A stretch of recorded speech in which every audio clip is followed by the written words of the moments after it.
അസ്സലാമു അലൈക്കും വറഹ്മത്തുള്ളാഹി ബിസ്മില്ലാഹിൽ അൽഹംദുലില്ലാഹി റബ്ബിൽ ആലമീൻ വസ്സലാത്തു വസ്സലാമു അലാ റസൂലില്ലാഹ്. ഏറെ സ്നേഹമുള്ള കൂട്ടുകാരെ, നമ്മൾ ഓരോ കാര്യങ്ങൾ പഠിച്ചു പോവുകയാണ്. പഠിക്കുന്നുണ്ടല്ലോ അല്ലേ? വെറും കേട്ടുപോകൽ മാത്രമാണോ, അതോ നമ്മൾ പഠിക്കുന്നുണ്ടോ? പഠിക്കുന്നുണ്ട്, മാഷാ അല്ലാഹ്. അള്ളാഹു നിങ്ങളിൽ നിന്നൊക്കെ സ്വീകരിക്കട്ടെ.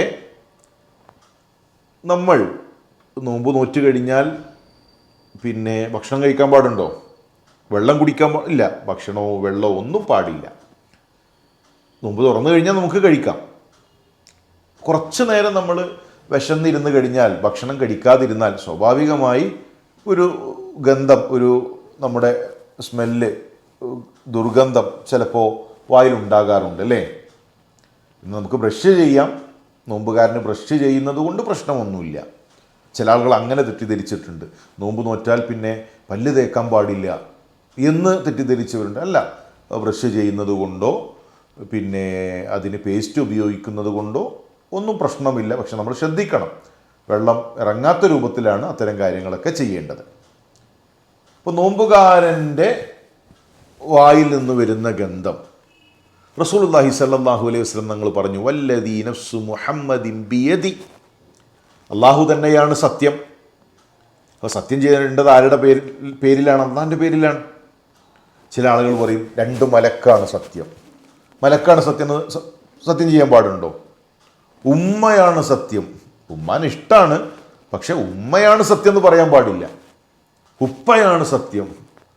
ഉപ്പാനും ഉമ്മാനൊക്കെ നമുക്ക് ഇഷ്ടമാണ്, പക്ഷേ അള്ളാഹു അല്ലാത്തവരുടെ പേരിൽ എന്ത് ചെയ്യരുത്? സത്യം ചെയ്യരുത്.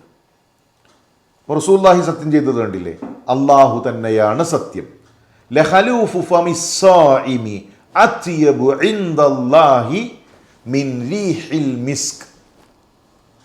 നോമ്പുകാരൻ്റെ വായിൽ നിന്ന് വരുന്ന ഗന്ധം കസ്തൂരിയേക്കാൾ അത് വിശിഷ്ടമാണ്. അപ്പോൾ കസ്തൂരിയേക്കാൾ നാളെ അതിന് ഗന്ധമുണ്ടാകും. അത് നോമ്പുകാരൻ്റെ ഒരു പ്രത്യേകതയാണ്. അപ്പോൾ അതിൻ്റെ പേരിൽ പിന്നെ നമ്മൾ മനസ്സിലാക്കേണ്ടത് ആരെങ്കിലും പരിഹസിക്കാനോ ആക്ഷേപിക്കാനോ പാടുള്ളതല്ല. സ്വാഭാവികമായി കുറച്ച് നേരം ഒന്നും കഴിക്കാതെ ഒന്നും കുടിക്കാതെ ഇരുന്ന് കഴിഞ്ഞാൽ നമ്മുടെ പിന്നെ വായ അതിൻ്റെ ഒരു പിന്നെ സ്മെല്ല് മാറ്റം വരും. അങ്ങനെ നോമ്പുകാരന് ഒരു പ്രയാസം വരുമ്പോൾ അതിൽ സങ്കടപ്പെടേണ്ട ആവശ്യമില്ല. അത് കസ്തൂരിയേക്കാൾ നാളെ ഗന്ധമുണ്ടാകും. അതൊരു വലിയ പ്രതിഫലമുള്ള കാര്യമായിട്ടാണ് റസൂലുള്ളാഹി സ്വല്ലല്ലാഹു അലൈഹി വസല്ലം തങ്ങൾ പഠിപ്പിച്ചിട്ടുള്ളത്. ശരി, ഇന്നത്തെ ചോദ്യത്തിലേക്ക് നമുക്ക് പ്രവേശിച്ചാലോ? റസൂലുള്ളാഹി സ്വല്ലല്ലാഹു അലൈഹി വസല്ലം തങ്ങൾ എത്രാമത്തെ വയസ്സിലാണ് ഹിജ്റ പോയത്? 53. കഴിഞ്ഞ ക്ലാസ്സിൽ നമ്മൾ പറഞ്ഞു. എവിടെയാണ് വഫാത്തായത്? മദീനയിൽ. അതും നമ്മൾ പറഞ്ഞു. ഇന്നത്തെ ചോദ്യം, എത്രാമത്തെ വയസ്സിലാണ് പ്രവാചകൻ സല്ലല്ലാഹു അലൈഹി വസല്ലം തങ്ങൾ വഫാത്തായത്? റസൂലുള്ളാഹി സല്ലല്ലാഹു അലൈഹി വസല്ലം തങ്ങൾ തൻ്റെ 63-ാമത്തെ വയസ്സിലാണ് വഫാത്തായത്. 63-ാമത്തെ വയസ്സിൽ. അപ്പോൾ 53-ാമത്തെ വയസ്സിൽ ഹിജ്റ വന്നു, മദീനയിലേക്ക് 63-ൽ വഫാത്തായി. അങ്ങനെയാണെങ്കിൽ ഒരു ചെറിയൊരു കണക്ക്, മദീനയിൽ എത്ര കൊല്ലം പ്രവാചകൻ സല്ലല്ലാഹു അലൈഹി വസല്ലം തങ്ങൾ ജീവിച്ചു? എത്ര കൊല്ലം?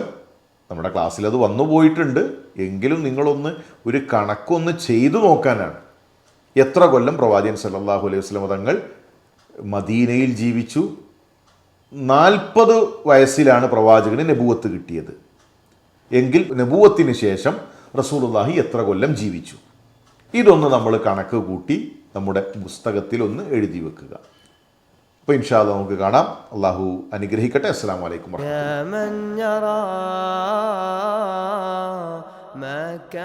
വറഹ്മത്തുള്ളാഹി.